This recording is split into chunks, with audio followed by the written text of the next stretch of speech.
પહેલા સ્કંદની અંદર ઋષિઓએ પુરાણ અંગે પ્રશ્ન પૂછ્યા છે. પુરાણ એટલે શું? તો સૂતજી કહે છે પંચ મહાલક્ષણોએ જે યુક્ત હોય એને પુરાણ કહેવાય છે. એ પુરાણના પાંચેય લક્ષણો પહેલા અધ્યાયની અંદર પ્રથમ સ્કંદમાં બતાવ્યા છે.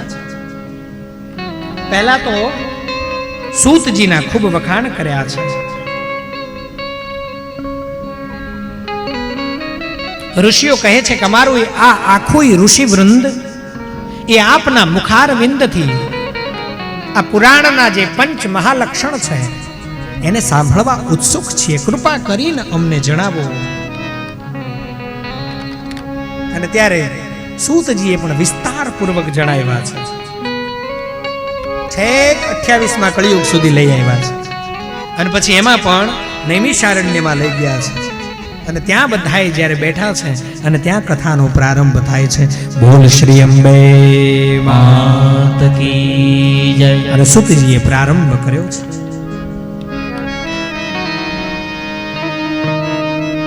અને પહેલી વાત જે કહી છે શું કહે છે સાંભળજો. જો આપણા પ્રત્યે નથી કહી, પણ જેને લાગુ પડતી હોય એ લઈ જશે.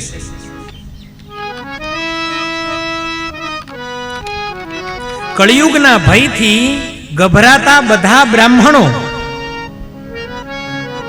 કથા સાંભળવાની અભિલાષાથી સાવધાન બનીને નૈમિષારણ્ય ક્ષેત્રની અંદર બેઠા છે.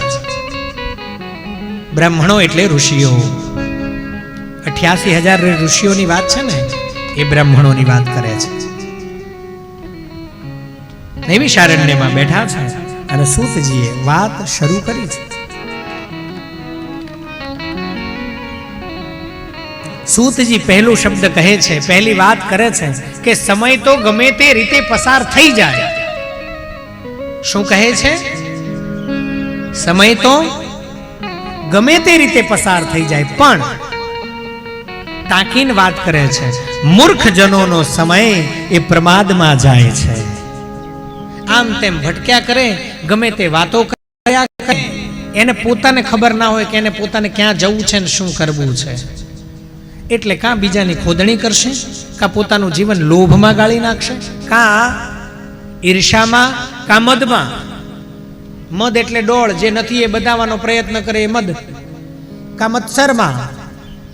અમુક એવી રીતે પોતાની જિંદગી આખી કાઢી નાખે. મત્સર એટલે પેલા ઝીણા ઝીણા ઉડે કરડે એ નહીં હો. મત્સર એટલે મત્તઃ સરતી ઇતિ મત્સરઃ. સરતી એટલે વધવું, મત્તઃ એટલે મારાથી.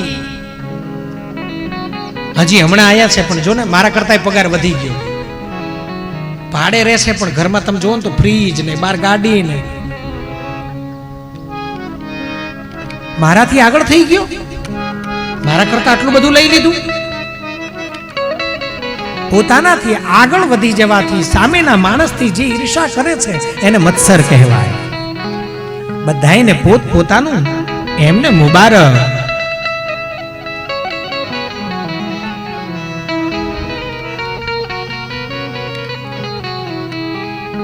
જો મજા ફકીરી में है वो मजा अमीरी में नहीं.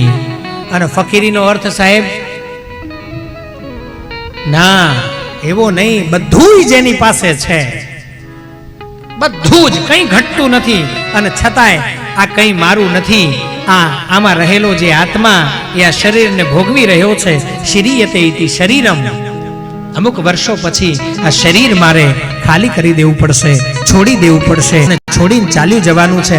આ બંગલો આમ નામ ઊભો રહેવાનો, આમાં કેટલીય પેઢીઓ વસવાની, પણ હું હમણાં જતો રહીશ, આવી જે ભાવના છે. અને એટલે જ્યાં મજા છે, ક્યાં મજા છે? ભગવતીના ચરણોમાં મજા છે, સાધુના ચરણોમાં મજા છે, બ્રાહ્મણોના ચરણોમાં મજા છે, દેવાલયના મંદિરની અંદર રહેલી મૂર્તિમંત સ્વરૂપે દેવના ચરણોમાં મજા છે. તો એ મજાને માણી લઈએ. છે બધુંય વાપરી લેવાનું, છે ભોગવી લેવાનું, પણ એ ભોગવવાનો જે અહંકાર છે ને એ માથા ઉપર નહીં ચડવા દેવાનો. જોયું? મારું છે ના, તું જતો રહેવાનો. આ બધું અહીંયા ને અહીંયા આમ નામ રહેવાનું. તારા પછી બીજા કોક ભોગવશે, એના પછી બીજા ભોગવશે, એના પછી બીજા ભોગવશે. અને એ વખતે તમારી 4 થી 5મી પેટી થઈ ગઈ હશે. અરે બહુ હારામ હારો પ્રેમ હોય ને, ખૂબ જ તમને માણસો પ્રેમ કરતા હોય ને, તો વધીને 60 થી 70 વર્ષ યાદ રાખે, પછી ફોટો ઉતારી અને કબાટમાં આડો મૂકી દે, ઘરમાં ના લટકાડેલો હોય. શ્રી અંબે કી જય. સાચું કહું છું ને હું કે આ ખોટું છે? અરે બહુ એના કરતા વધારે હોય તો 100 વર્ષ. પછી તમારી ત્રીજી પેઢી હોય ને એમ કે હવે આ બધા ફોટાને શું કરવાનો, હવે જવા દો. કોઈ યાદ પણ કરતું નથી. ક્યાંક ક્યાંક ઉજળા કુળની અંદર એ આંબા બનાવે, એ આંબાને રાખે, એ આંબાને સાચવે, અને વારે પ્રસંગે એ આંબાને યાદ કરે, અને એમાં જેટલા નામ લખ્યા છે ને એ બધાયને એ પ્રસંગની અંદર ભેળવે. પણ ક્યારે પોતાની પાસે જે છે એ પોતાનું નથી, પણ આવ્યા છીએ તો હવે ભજન પણ કરી લઈએ અને આને ભોગવી પણ લઈએ. બેયમાં એક સરખી સ્થિતિ હોય તો પરમાત્માએ જે દીધું છે ને એને વાપરવામાં, એને ભોગવવામાં કઈ વાંધો નથી. પણ નકર્યો પછી જે મળ્યું છે એનો જ આનંદ કરવો હોય તો પછી સુખ અને દુઃખ બેયની તૈયારી રાખવાની.